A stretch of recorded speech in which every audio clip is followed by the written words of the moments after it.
Had a little bit of a scare yesterday. I didn't close my position. I just kept on longing. Simply because, I'll tell you why. Oh God, Pepe. All right. We didn't actually put in a lower low. It's amazing, but Slerf held a higher low. Amazing. Literally by $1. I didn't want a lower low, and it didn't give me one. It's amazing how I didn't get a lower low here. Literally, not even $1. It's less than $1. Literally, look at that. $0.0001.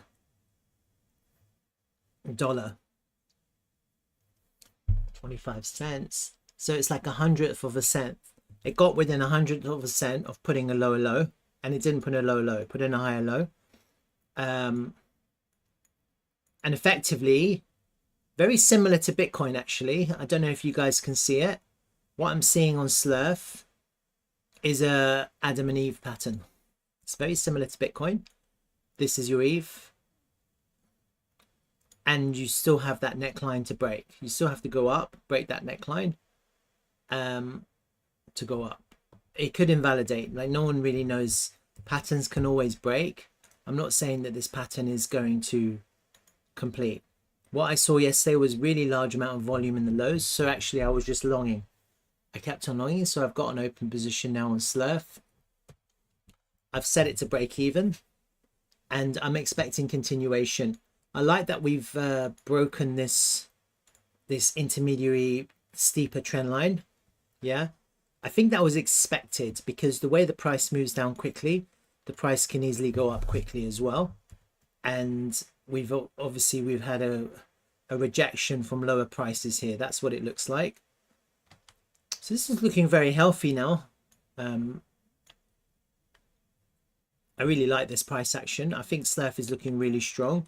And I've always said, ever since I discovered it, that Slerf seems to be slightly leading Bitcoin by about 30 minutes or so. So if you suddenly see Slerf show weakness, short Bitcoin. If you see Slerf show strength, you can long Bitcoin. And without even thinking about it, you'll probably make money. Probably. Let me just quickly have a little analysis on Slerf. These pivots here led to this trend line, which is held. Yeah, so that's quite a nice hold. Tested twice, once, twice, but that's a hold. And this new trend line that was formed with this initial pivot here from this pivot here, that's a hold too. So you had quite a good confluence for the price to hold there. And what was really interesting is you have this daily level, which wasn't actually hit. It was missed by probably a very small amount. Let me have a look. Where is my higher time frame levels? There, you see. So there was support just underneath this pivot. It was the daily level, and we basically front run the daily level with this price action. That's quite bullish. It just means that there's quite a lot of demand and not enough supply to push the price down. So I'm actually happy about the way this is played out. Looking at the overall price action, just to kind of explain it a little bit so people understand what's happening. Let me just hide that. I've been kind of messing about with Elliott waves just to see.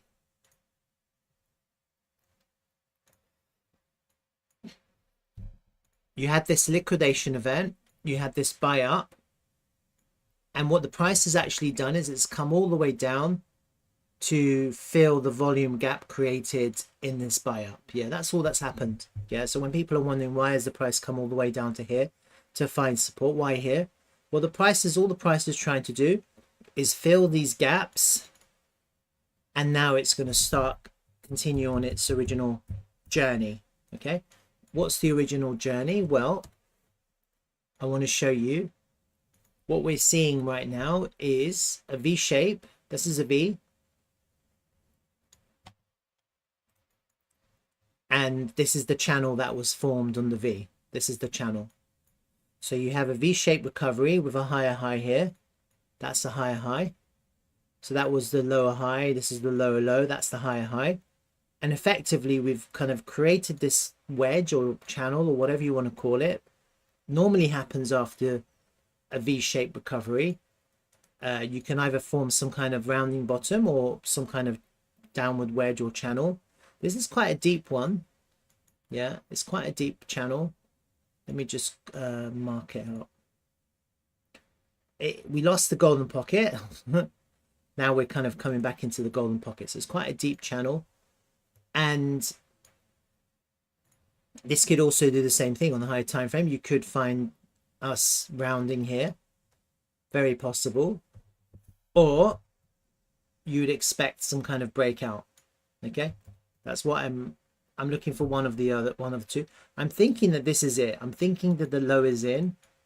I don't think that it would make any sense to go down now because we've cleaned all the volume.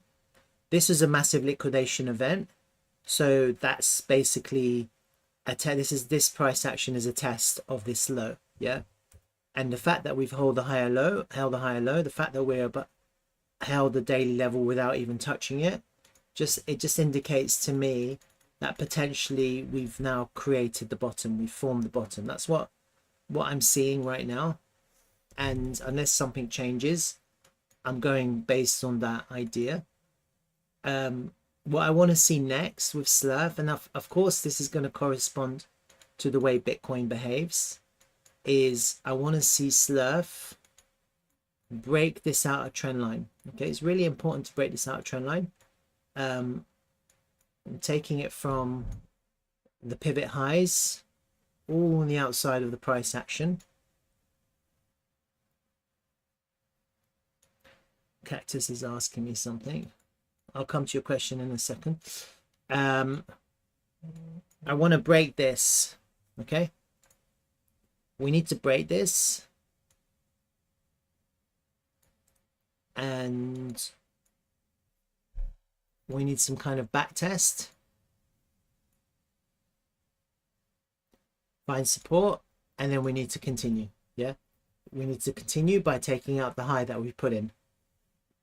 This is what I want to see now on Slerf. Naturally, this is looking like an Adam and Eve right now here as well. But if you don't break the neckline, then you're no longer in an Adam and Eve, you're in something else, you know? And so that's what I was saying. Patterns, just because they look good, doesn't mean that they're going to complete.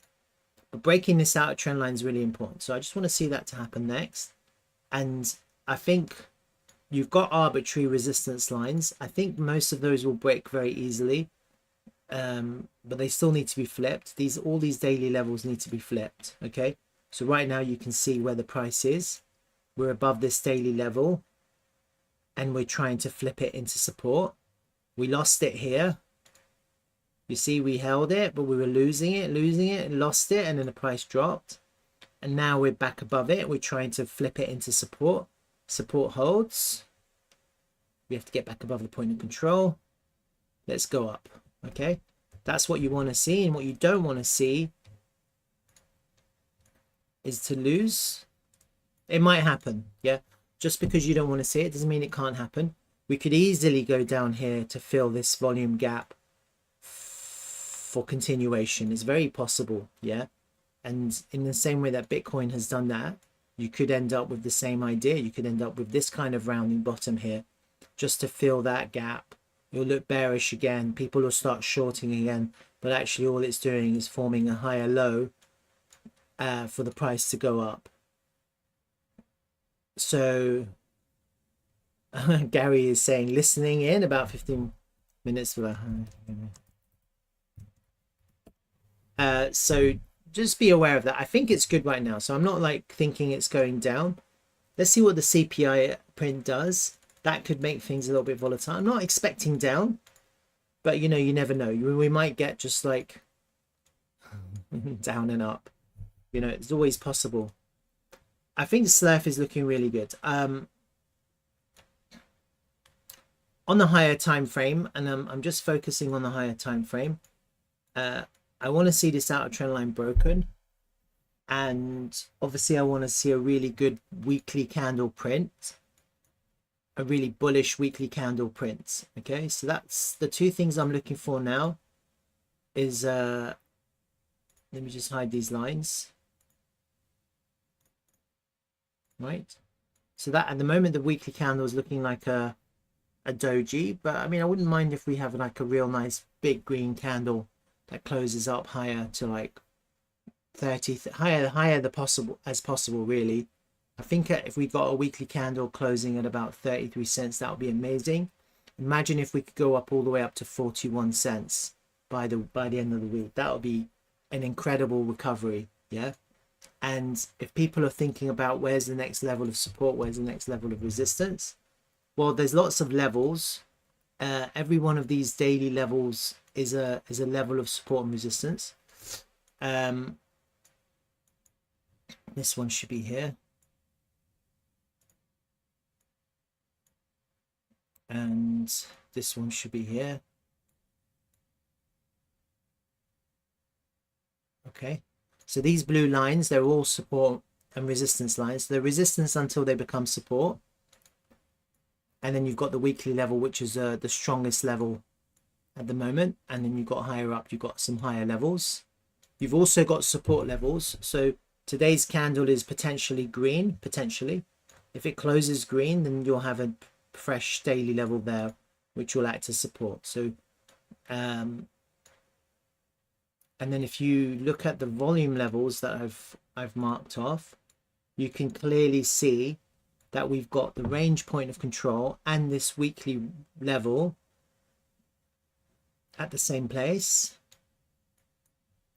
And then if I put my fib back on, which one is it?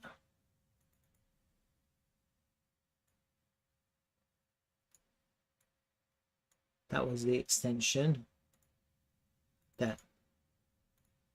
If I put my fib back on, you'll see that there's a major fib level as well, the 382.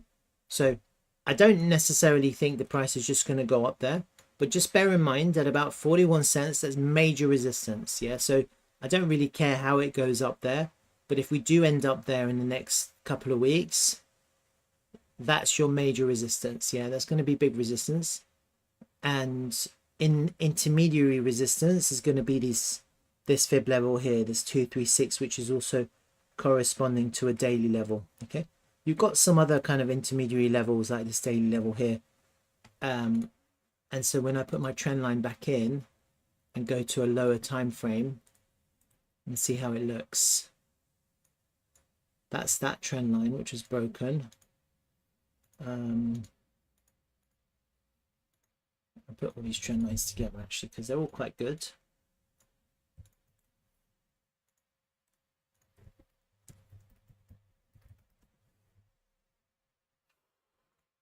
How does that look? I'm looking at the 1 hour time frame. Maybe I should go to 4 hours actually.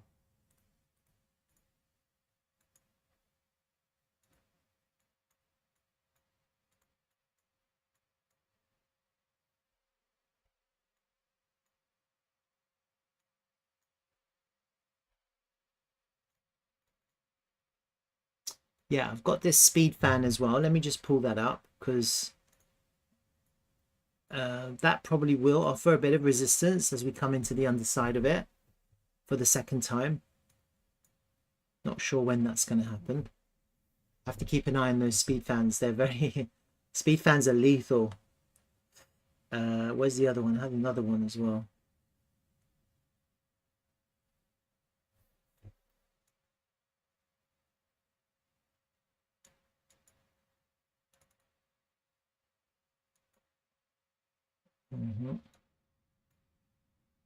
This one. Okay. Let me just get rid of this one.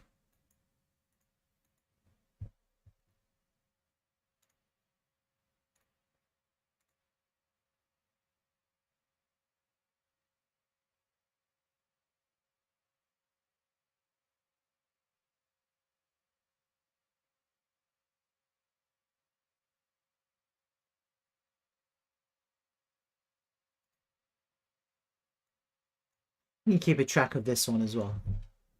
So from that pivot all the way down to this first pivot, this pivot low. And keep a track of that speed fan as well. And I would expect the price to find resistance on every one of these fan lines, with the biggest one being the 618. Okay, so obviously you're looking for confluence. So when if you see that the price comes into one of these speed fans and it corresponds with another horizontal level, then you can be sure that there's going to be a little bit of resistance there. Let me see this one. That's that one. That's on this pivot to that high. And this one, this is from the all the way up the highs. Okay, so let me just put these together.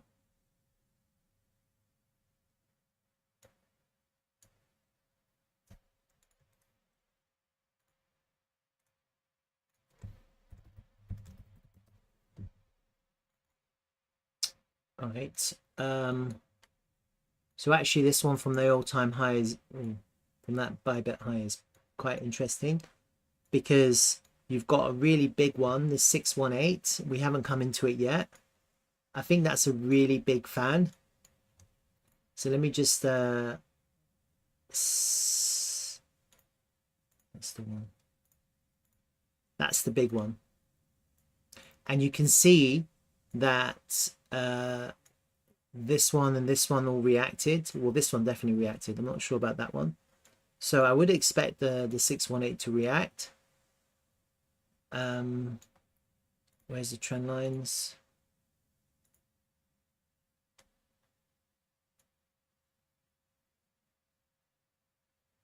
Okay, yeah, because these trend lines are on the trend lines are on log. That's why they don't line up. Let's see.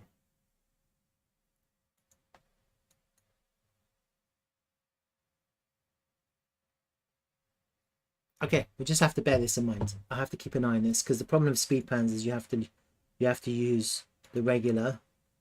It's not correct on log, but these trend lines I've done, they're all on log. Okay. Right.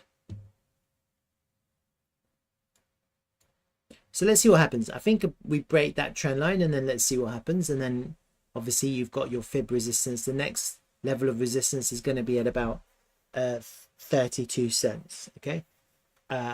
After we break, assuming that we can flip this daily level into support. If we break up, then I'll be looking to potentially find resistance there. Why not? That would be a good place for the price to find resistance. Yeah, and let's see what happens. Right, I think Cactus is saying, you love your Slerf, have the devs stop shorting? I think so. I think the devs have definitely stopped shorting. I think if they wanted to short, they should have. They would have done it here last night. We literally got within 1/100th of a cent of a low without making a lower low. If they wanted to dump on the market, they would have done it there.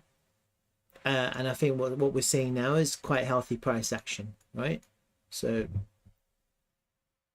until that changes, who knows? But one of the reasons why I like Slerf is because it's slightly front running Bitcoin in the behavior. So you can kind of, it gives you an indication of strength or weakness. Right now Slerf is trying to get back above this daily level, so that's a good sign. If I was to go and have a look at Bitcoin, I imagine Bitcoin is doing something similar, trying to flip levels. Okay, so I'm seeing similarities between the two. I think Slerf is slightly ahead, not always, but on the most part I think it is. And you know, I like my Slerf because I think there's a lot of money to be made in Slerf. Yeah, that's why I like Slerf. Like, I'm in a position now,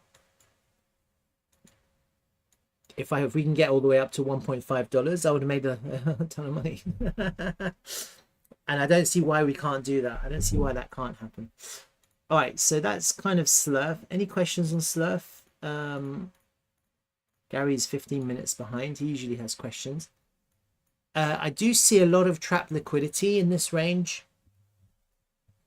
I don't imagine that we're going to get up very quickly, like especially in this, like people are wondering, how is the price going to impulse away now?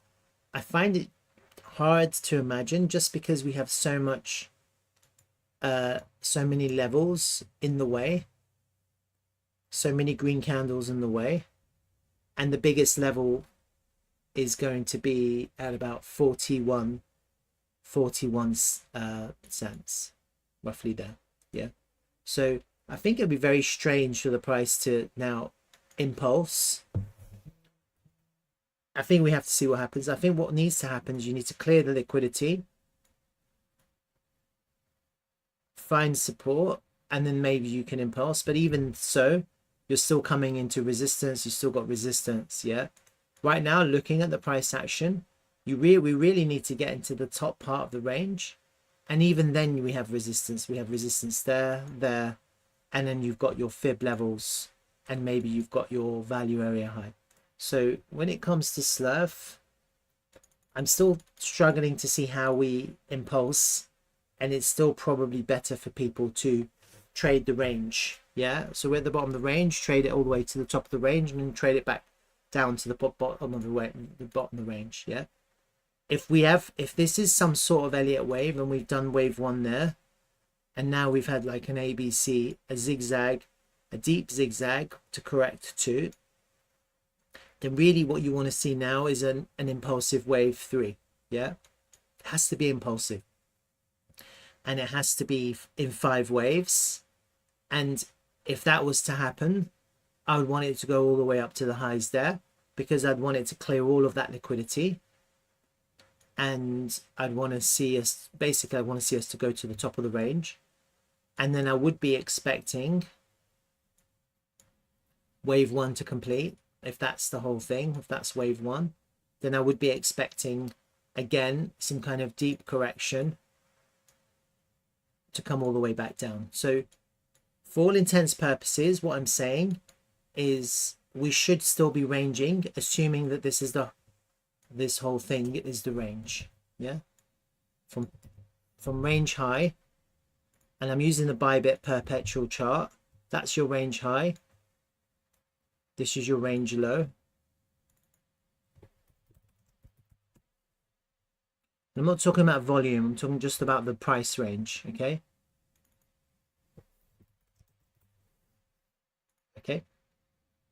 and that's assuming we impulse. I don't necessarily think the impulse is going to take us beyond the range high.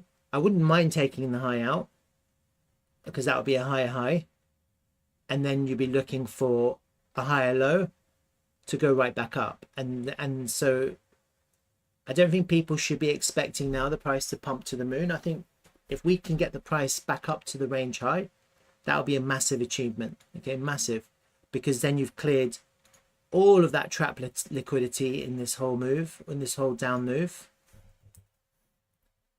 So everyone's free, and that would require volume to do that.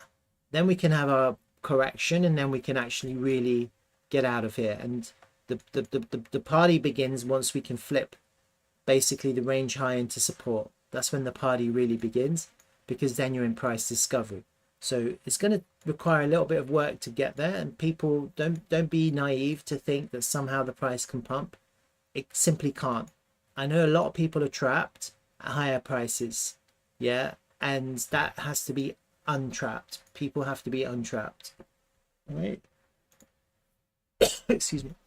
You've got these volume levels, the range point of control. Let me just update it to see if there's any changes. I don't think there is. No. So that's going to be massive resistance there, like I said, at about 41 cents. Then you're going to have big resistance up there at about 60 cents. If you can get above there, then you're going to basically clear up all the liquidity up in the highs. It'd be nice to go and put in a higher high, but I think you would need an impulse to do that. Otherwise, potentially, there is no wave 1 here. This is all rubbish. This is all made up. and we're just basically in an accumulation range. There's no waves, it's just all corrective. The whole thing is corrective, yeah. And so if that happens,